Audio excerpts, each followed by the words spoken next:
thanks everybody for joining us today. I'm really excited to be here and excited for this conversation. I'm Slade Coburn. I'm a managing partner at Chief Outsiders. And for those not familiar with Chief Outsiders, the way I describe us is we build high-performing revenue engines at scale. We do that for founder, family-led businesses, private equity-sponsored firms, and some enterprises. And we do it by bringing experienced, expert operators in the realm of sales and marketing to the table who have built multiple revenue engines and are responsible for delivering results on a daily basis. And that's what we do for our clients. Hi guys, I'm Linda Blackman. Thank you, Consero, for hosting this panel. I started Extend team over 14 years ago. Since then, we've helped over 300 customers with interim HR solutions. We provide both HR and recruiting solutions to generally accelerated growth companies and those that are doing project work. And we also provide interim solutions when needed and necessary. Hi, everyone. I'm Chris Caprio. I'm the CEO at Focus Technology. Just want to thank Tony, Allison, Bridget, and the team at Consero for having us today. Focus Technology is an outsourced IT firm. We focus on help desk, managed services, cybersecurity, cloud. We're driving down the cost of IT, raising the profile from a cybersecurity perspective for small and middle market businesses throughout the United States. Thank you, Chris. Hey everybody, Tony Esposito, Managing Director and Head of our Business Development team here at Consero. I'll be moderating the panel today. I also want to thank Allison and Bridget, and then also Brad from Consero and our marketing team for all your help with the roundtable today. A little bit about me. So focus on our go-to-market strategy and oversee all of our private capital relationships here at Consero. And I've been with the company since 2020 and have been an operator in B2B software, fintech, and tech service companies since 2012. I'll give you a little bit of background on Consero for those of you who don't know us. Business was founded in 2006 with the goal of providing a modern alternative to the in-house finance function. A great way to think about us is we're a tech-enabled finance and accounting firm, and the business is based in Austin, Texas. And the primary clients that we work with are going to be right in that private equity and venture capital space. The offerings that we bring really cover the full office of the CFO, everything from a comprehensive finance as a service offering all the way to more project-based advisory and CFO services. And we really try to be that first call for CFOs, CEOs, and their investors when there's any need for support within the office of the CFO. So I'll end the commercial there, and let's get into why we're all here today. We'll go straight into some prepared Q&A, and then as Allison pointed out, we'll have some time for audience Q&A. We may be able to get to those in real time. If not, we'll get to them at the end or follow up with you after the webinar. But let's get started with the first question. I'll be directing some of these questions towards specific panelists, but encourage, of course, everyone to jump in if there's any additional points. So let's start with Slade here. We've got the CFO role in focus. So over the last 5 years, we've seen that role of a CFO at private equity-backed companies evolve significantly to the point where some of the smaller companies that are in the market can't even afford a full-time CFO with all the right qualifications. So Slade, curious if this has been the case with the CMO function and what advice you might have for smaller companies that are struggling to find top-level leadership in their revenue organizations. Yeah, thanks for the question, Tony. And it has been something that we've seen actually for more than the last 5 years. Chief Outsiders has been around for about 15, and certainly something that we've seen in both the marketing, CMO, and sales, CSO or CRO roles as well. We spend a lot of time in the middle market, and a lot of middle market companies, they don't necessarily need a full-time sales or marketing leader of that caliber. To be candid with you, they're not name brand companies, and it's difficult for them to attract top talent, especially sometimes they're not in major cities. And, top talent wants to go to name brand companies. So that's often difficult. And then there's the affordability aspect of it. It's not always affordable for them to hire that talent on a full-time basis and incur those costs. So that outsourced model, that fractional, that part-time model allows them to access talent they couldn't otherwise, allows them to move much more quickly by having the experience and expertise of folks who have done this before, and can get them much further down the road. And then typically we're hiring our replacement, and maybe someone at a director level or a managerial level who is very talented and kind of take it from there, but just didn't have the experience to kind of build it for the client themselves. So that's really the dynamic we've seen across multiple functions. But in the go-to-market sales and marketing function, it's about speed and effectiveness and a cost efficiency, and that's really where this model has worked really well. Thanks, Slade. Yeah, those insights on just go-to-market executives at smaller companies resonate with me. Looking more broadly just at the whole ecosystem of private equity-backed companies, we've seen a global M&A recovery in the first half of the year. The stats from PitchBook were that there was a 12% rise in deal activity. And one interesting note that we saw in this report from PitchBook was that middle market funds are continuing to outperform all the mega funds. And because of that, some of these smaller companies have more pressure on them to bring in this top tier sales and marketing leadership that can help them accelerate growth and achieve profitable growth, rule of 40. So Chris, let's shift over to you and build on some of this momentum here. I want to bring up finance as a service, just especially given your background as a CFO. One of the common challenges that we find when companies bring in private equity investment is that they typically outgrow their accounting software, usually within a week of taking on that round of investment, and they need a partner. And Consero is often that partner who could bring a scalable tech solution and process. Curious, just more from the IT standpoint, how can outsourcing help companies accelerate time to value and stay ahead of any rapidly evolving technology? Yeah, I think our role with our customers is we're the ones that are out in the industry. We're talking with the OEM vendors, whether it's on the hardware side, the software side, services side.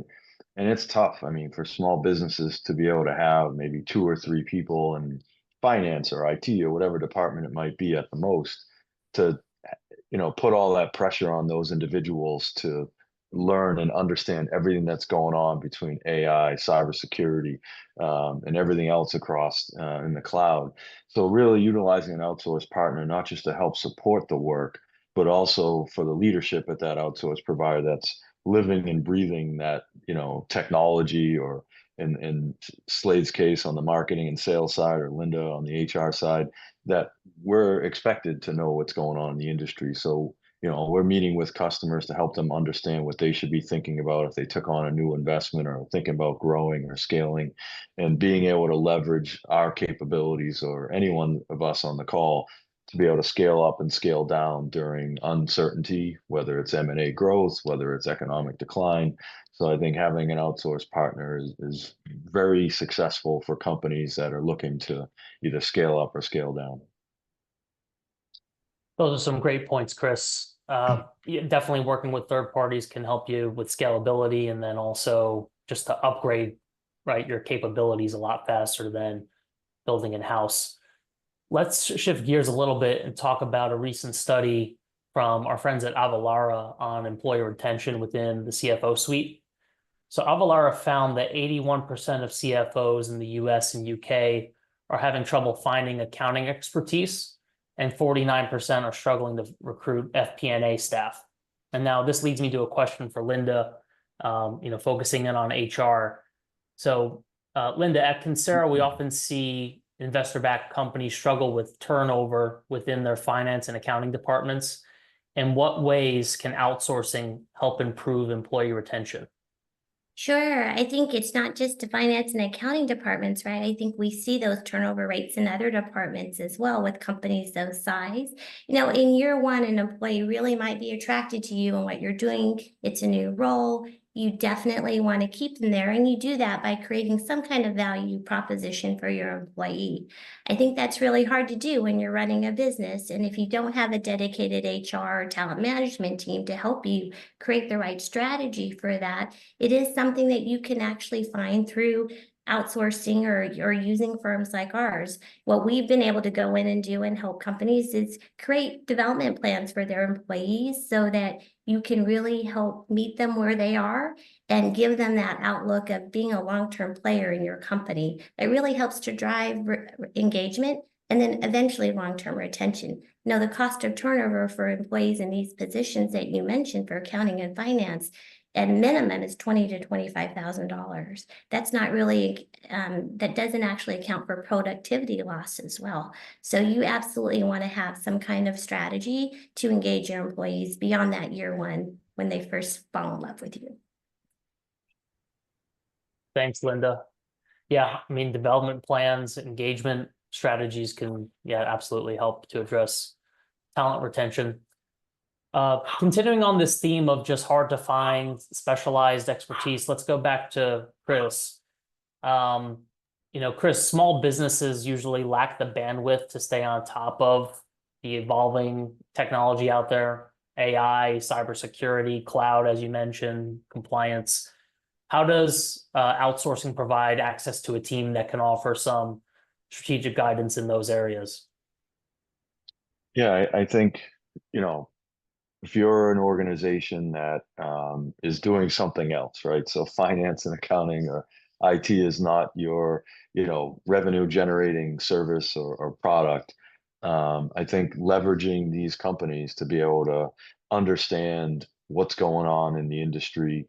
As an example, we're SOC 2 compliant. So that means, from an internal control perspective on the cybersecurity side, we hold ourselves to a higher standard, and third-party auditors, attest that each year. And I think looking at companies that within their given field have a senior level of whether they're compliance or knowledge or background is an amazing resource. I think when been working 25 plus years, and I think we got some stereotypes maybe when I was a younger employee earlier in my career about outsourcing and fractional and part-time, and I think that brought us maybe down a bad path that some of us had for a long time. And I think as we evolve as a society, as an economy, certainly here in the United States, being involved in a global economy, customers expecting their phone to work or their laptop to work or their website to work or email 24/7, it's extremely difficult to put together a W-2 workforce to be able to support that when you're a small or middle market company.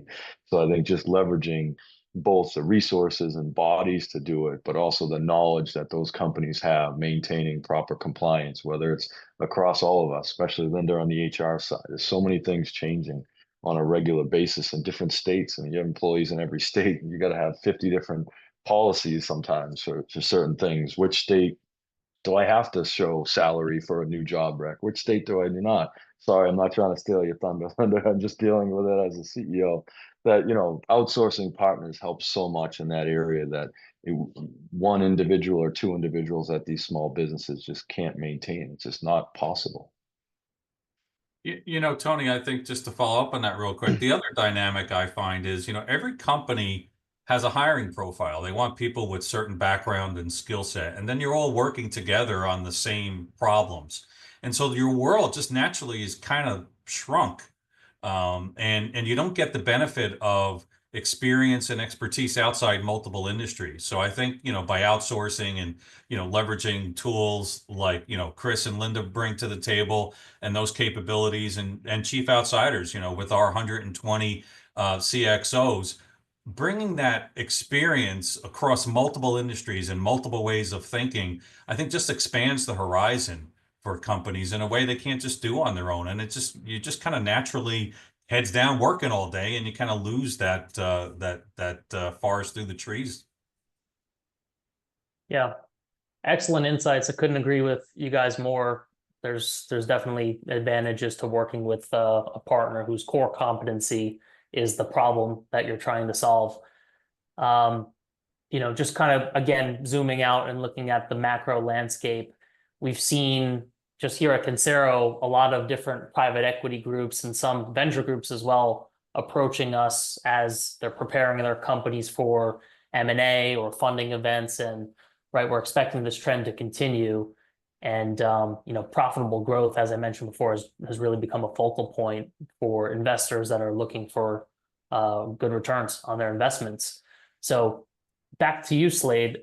Looking at it from the CXO perspective, particularly within the revenue org, what are some of the common challenges that middle market companies face when they're trying to accelerate growth? And how can outsourcing to a fractional CMO or CSO help overcome those? Yeah, I think there are several catalysts. One is we find, especially where we work in that lower middle market a lot, where the private equity sponsor is really the first outside capital coming in and the first outside force in instilling kind of structure to the organization.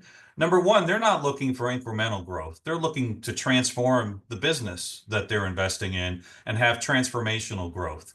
And they're looking to do so in a capital efficient way and build not just results, but scale and process into the business. So, we're often coming in where there's a smart group of people who have a good product or service in the marketplace, but they haven't put a strategy together.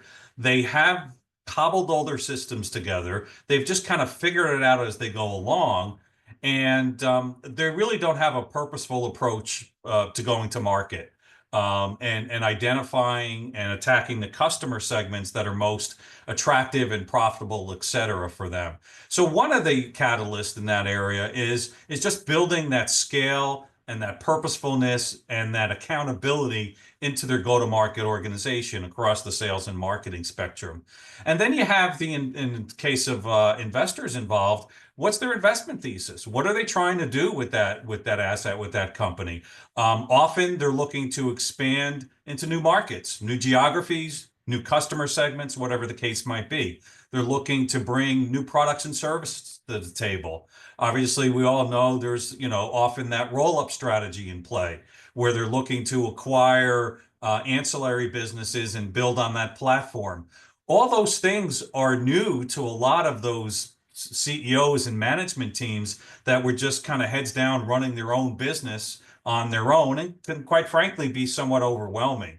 So being able to have outsourced or fractional support who have, again, been in those scenarios several times and can help them prioritize and then very effectively put the right systems and processes in place is really a godsend. To be candid with you, maybe some of these companies can kind of figure it out eventually on their own, but investors are not patient to give them the time to figure it out. They want to do so. They've got their time frame. They want to move things along those time frame, and they don't want to take the risk that things will go off the rails. And that's where, again, the outsource, the kind of expertise that chief outsiders and others can bring to the table really benefit in that scenario. Thanks, Slade. Yeah, those are real, challenges, especially on the systems and process side. And that's right where the value of playbooks come in. You've got a playbook, you implement it and it works. But yeah, back to just the private equity landscape. I mentioned just the increased deal flow that we've seen here in Q3, and we believe it's going to continue into Q4. And just so everybody knows, Consero, we're typically invited into some of these PE engagements even before the deal actually closes, right? So that LOI stage where we're seeing a lot of this activity happening before there's a formal deal announcement made. But while we're very optimistic about the future, we all know there's a lot of uncertainty right now in the world, which leads me to a question for Linda with the election approaching.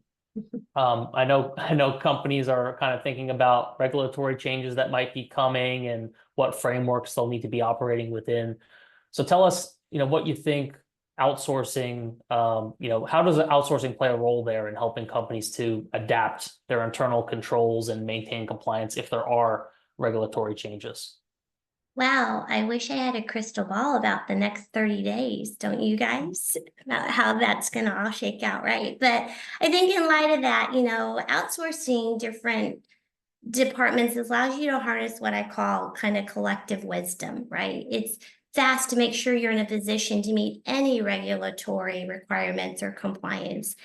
Companies that provide outsourcing solutions can not only help you interpret the law or statutory requirements, but more importantly, they can really help you figure out implementation strategies based on this collective wisdom that they've harnessed by helping other companies go do that same thing. It's one thing to interpret law and compliance, but it's another to actually implement within your own environment. So I think we get to see lots and lots of different companies and how they operate at a pretty granular level oftentimes.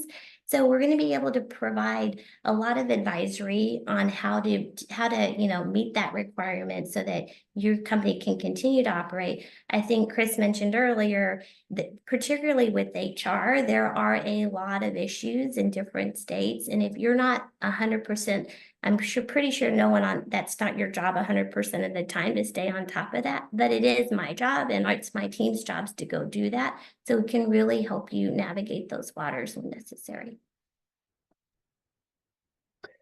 Thanks, Linda. Yeah, for that perspective, navigating regulatory change is not for the faint of heart. Well, building on that theme of uncertainty, there's been a pretty healthy degree of macro volatility these past 2 years, which leads me back to Chris.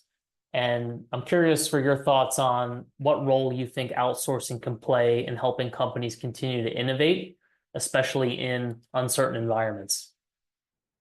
Yeah, nothing like dropping interest rates to get M&A activity started again. I think there's various aspects that outsourcing plays. If we look at pure M&A and diligence in that process, remember any of these firms that you utilize during diligence is easily created as an add back, so it can certainly help. Not going to hurt your enterprise value. But I think, from dealing directly with, the economic climate that's there, again, its ability to scale up and down. We saw going back just 4.5 years ago, in March of 2020, everybody goes from home. I would say in my 7.5 years at Focus, that was the single busiest 2 or 3 weeks. I mean, we were sending employees out to people's houses to set up PCs because some companies didn't have laptops. They only had, PCs and for their employees. And okay, they get home and they can't just easily hook up their laptop. So I think things like that for those couple weeks, we needed to throw massive amounts of bodies at something. But, that's obviously unique. But coming out of that, the last few years with people working from home, our economic climate condition of interest rates evolving and changing, and certainly inflation getting up close to 8%, where people are reacting to that. And when you use outsourcing firms, they're much easier to scale. You can sign shorter term agreements. You can say, I have this need now. Maybe it'll be half of that. Maybe it'll be 3 times that in the next 3 months, 6 months. And, as good as recruiters are, and I have a great one, it's just not feasible to go out and find 10 people in a day, where that's Linda's job to have 10-person HR team if I need it in a week or something like that, or Slade helping on the sales and marketing side, being able to scale up for a strategic plan initiative that's going on, or an investment that I got.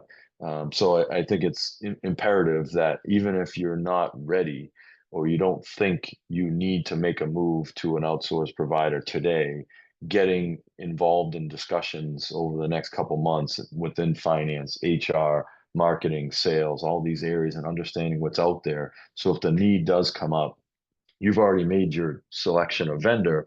You just can get right to, what you need and what the contract is versus, if you need it and you just start assessing the market, you're going to be too late for what your boss or your board or the leadership team needs. You can't move fast enough. So I think getting meetings going just to understand what's out there, and then certainly be ready to make a move when the need arises. Excellent advice, Chris, on just preparation and some of those best practices and strategies for dealing with uncertainty. We actually had a good question come in from the audience. So I want to pause and answer this, and I'm actually going to take a crack at this one first, and then we'll make it a jump ball. But how should we think about the level of experience of resources available for special projects or staff augmentation at all levels of the organization? Do the presenting company firms offer resources at entry level all the way up to C-level? I can speak on behalf of Consero, right? And we do provide everything from staff level accountants all the way up to CFO advisory type services.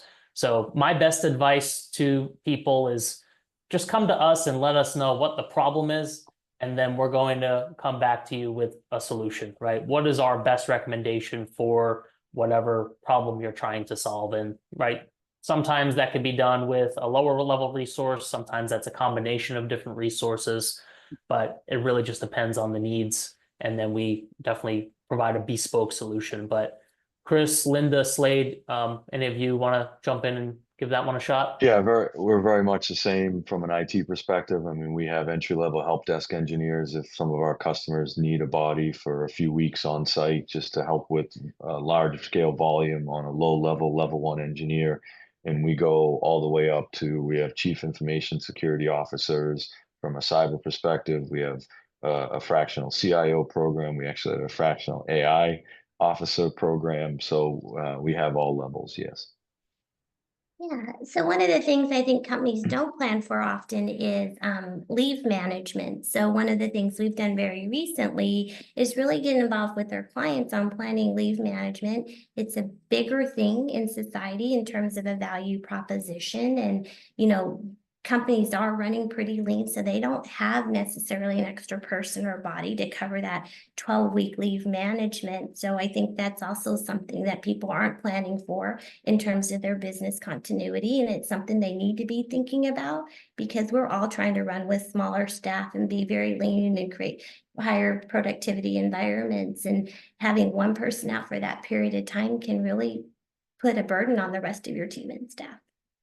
I think the other dynamic I think we all face is, in some ways we act in, got to do triage with the client, almost like a physician does. The client comes to us with a symptom, the cough, and we have to identify and understand what the underlying, issue is that's causing that. You got to treat the symptom, but what they think they need and what they really need to provide the business performance they're looking for may not be the right thing. And so clients don't always, or companies who don't do this on a regular basis, don't always understand what level of people they need and what the right positions are. So someone who has that expertise can help them quickly kind of stem the bleeding, solve the problems, and identify what's the right structure and what are the options. Where should you hire, or where could you hire? Where could you potentially use other resources? At what level? And then build those capabilities for them. And sometimes it's redeploying some of the expertise they have inside the business, and sometimes it's bringing others in. But I think one of the challenges that we see, and I see this from clients all the time that have hired consultants, that have hired people and haven't seen the performance, is because they don't know how to structure it the right way to deliver the kind of results that they're looking for. They're kind of trying to treat the most pressing need, and they're kind of chasing those objects all around as, kind of whack-a-mole trying to solve the problems. Great question from our audience there. Thank you for that one. We actually just got one more. I'm going to save it for a little bit later, but in the meantime, encourage everyone else to chime in with questions.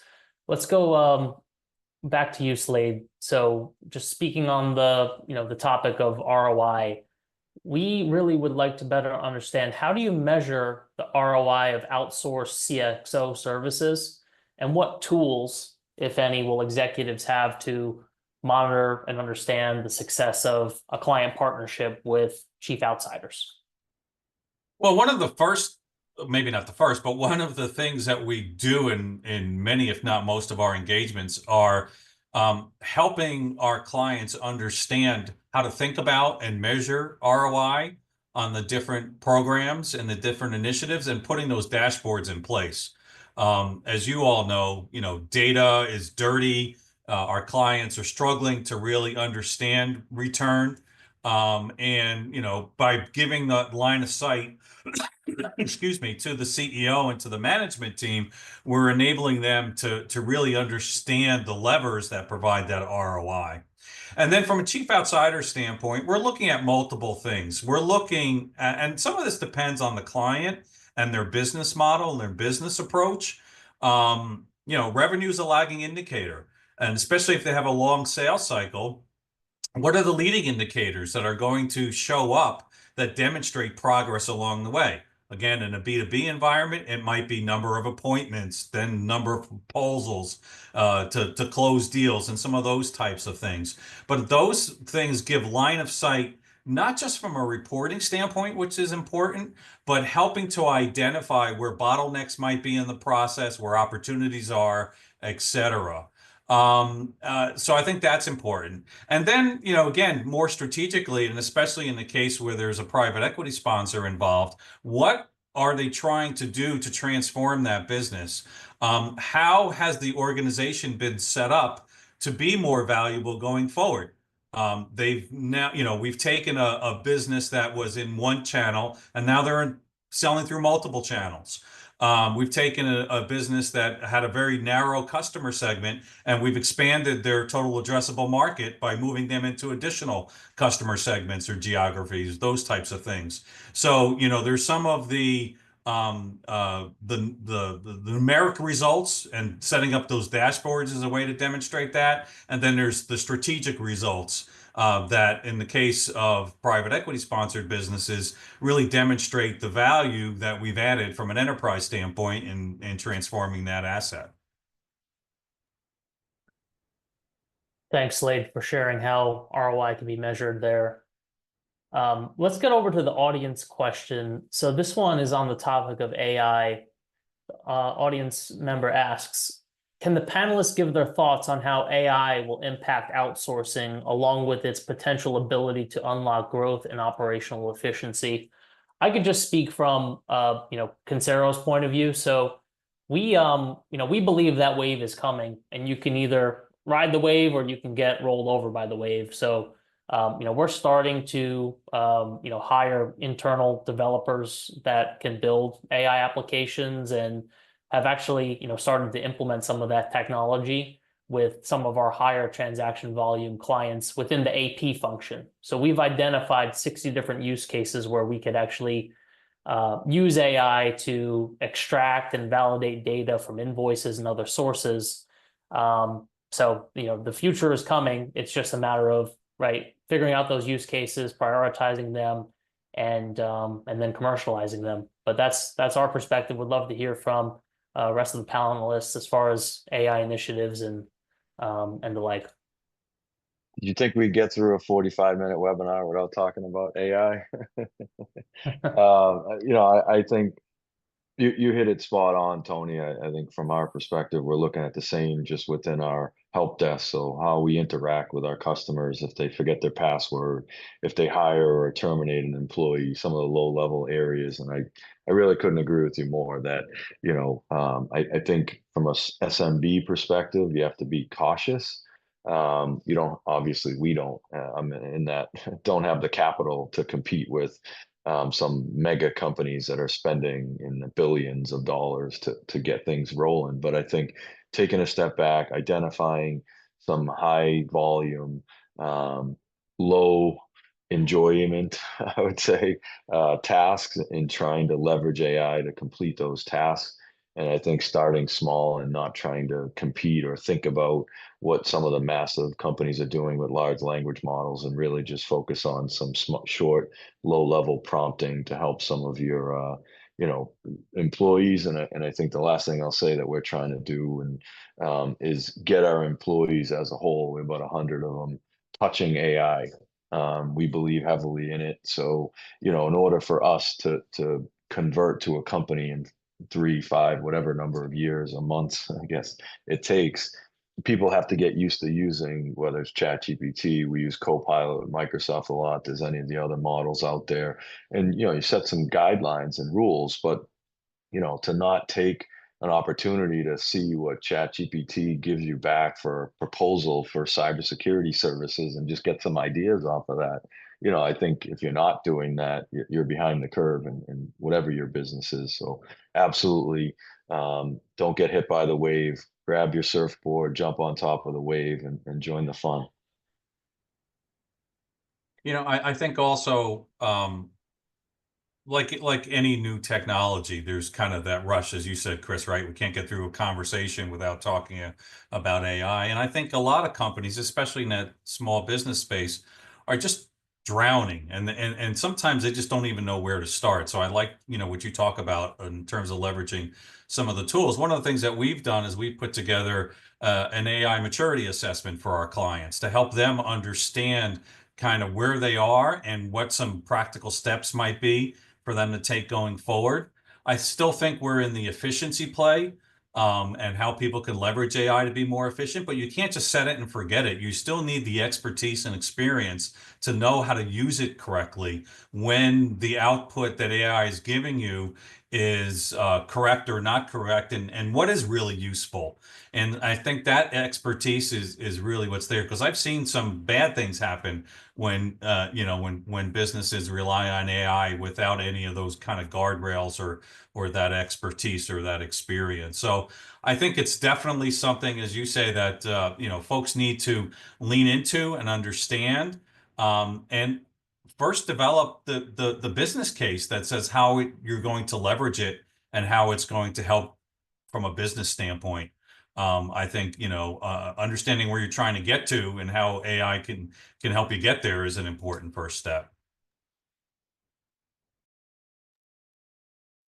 I think I may have a little different perspective because AI in the field of HR is really touchy and can be, really scary in some aspects. The easiest application of AI, I think, is what Chris mentioned, which is any employee-related, task-related type activities, onboarding, offboarding, those kinds of things. But then where we're seeing a lot of application of AI is really trying to help in the recruiting process and make the recruiting process easier, better, faster, try to create more candidate pools, reaching out. But at the end of the day, right now, we still need to do something called culture match, and that hasn't been able to be replicated by AI and AI matching and algorithms just yet. So I think recruiters out there, you still have a real big role to play in helping make sure that you assess people on those skill fronts for culture match for your entire organization. Where we are seeing AI play a role also, though, is we are being able to really validate who's behind the curtain in interviews and exchanges and conversations. And so for us, we still need to have that real person touch point to make sure that what one is representing and one is saying about themselves and skill set. You can do an interview today and you can ask ChatGPT to answer the question for you while you're interviewing. So are you really getting that validation of a real person? And so far, we haven't been able to figure that out unless we have that human interaction. Yeah, I agree. That's a step that we've implemented as far as our internal hiring goes. There has to be some type of in-person interaction. We're not just doing things over Zoom because, yeah, to your point, some of these tools out there for interviewing, wow. Okay, well, we're going to be wrapping up here in about 5 minutes. We have one more question from the audience we'll get to. I did have one final prepared question for you, Linda. And this one just kind of goes down to the misconceptions that are in outsourcing. So it's clear, just having heard from you, Chris and Slade, there's obviously some advantages to outsourcing, but what would you say are some of those common misconceptions about outsourcing that you hear from prospective clients? And then how do you actually help them overcome those objections? Yeah, so I think that, outsourcing to me has really morphed, and sometimes we get consultants confused with actually outsourcing and buying fractionalized services or what's really being offered here today. I mean, you kind of hear people say, gosh, I don't think outsourcing means you're not really invested in my business. Oftentimes, I think we're actually more invested in your success. We're actually kind of auditioning every day to show that we have a command of your business and that we're really adding value. And, I oftentimes think that, when we talk about contributions and we have a really, truly trusted relationship with a partner, one of the things that I've been able to really recognize that oftentimes I can bring insights and observations to that C-suite and their team that their team members maybe have a difficulty expressing up level or reluctant to share. And, this really allows our role to be very objective, as Slade said, about helping you find and identify opportunities to solution your problems. We can see patterns that you may be so close to it that you can't see. And this really can help you have a lot more visibility to your organization if you can really have a true trusted partner that's in it for the long haul with you. Thank you, Linda, for addressing that. Couldn't agree more. It's all about just building a long-term partnership and just look at that outsourced partner as an extension of your team. Well, let's move over to our final question from the audience. We might even have time for one more if anyone wants to try to squeeze one more in. But yeah, let's take a look at this. Hang on, I lost it. It has to do with hiring. So question for anyone on the panel with experience around outsourcing of digital engineering talent. Could you describe the pros, cons of outsourcing versus nearshoring digital engineering talent? Our experience is outsourcing results in lower costs, but nearshoring serves as a differentiator for our business. Is this a common take? I'll take a quick crack at this. So, here at Consero, we have 1,500 employees worldwide. It's a combination of onshore and offshore employees. And then as far as our engineering talent, it's a combination as well. So our internal people, not people that are working on client books, it's a combination, right? The war for talent is real. We just try to find the best people in the world at the job and hire them where they are. But yeah, I'd love to hear from our panelists your take on this question.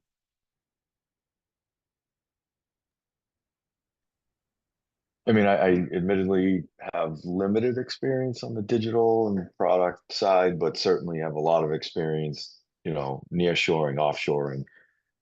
I just think it comes down to the partner. I think looking at both, it depends if you have a customer need. I've seen certainly nearshoring done more when I need people to answer the phone, or it's valuable that they're in a fairly close time zone to me. Utilized Mexico in the past versus, when you're going over to say India or Philippines or something like that, you may have a different need. But I think it's still at the end of the day comes down to the partner, their experience and what you're looking for, what your SLAs are with that firm, what similar size and types of companies they've worked with. And I think, to me, I wouldn't go into it if you're new to it and you're saying, I'm looking into something. Don't say I'm going to offshore, I'm going to nearshore. Have conversations with both and determine what's best based on the relationship and the references that they have. And don't pick one over the other if you're that early stage. Mm-hmm. Yeah, we work with a lot of technology companies in providing HR and recruiting solutions for them. And we watch how they build their engineering teams. And oftentimes they will use, offshore and nearshore engineering teams for project-based work or beta-based work, or sometimes where then, as Chris mentioned earlier, they really need to acquire a new technology expertise that nobody on their team quite has just yet. And they need to build that capability. Again, I think what's really critical to the success of those relationships is the internal infrastructure that's set up to manage that relationship. So it's hypercritical that you have somebody on your team who really understands how to manage those relationships, as Chris mentioned, set up the proper expectations, SLAs, and KPIs that are necessary to make sure you're getting ROI on those investments. But we've seen that it's a strategy a lot of teams do use.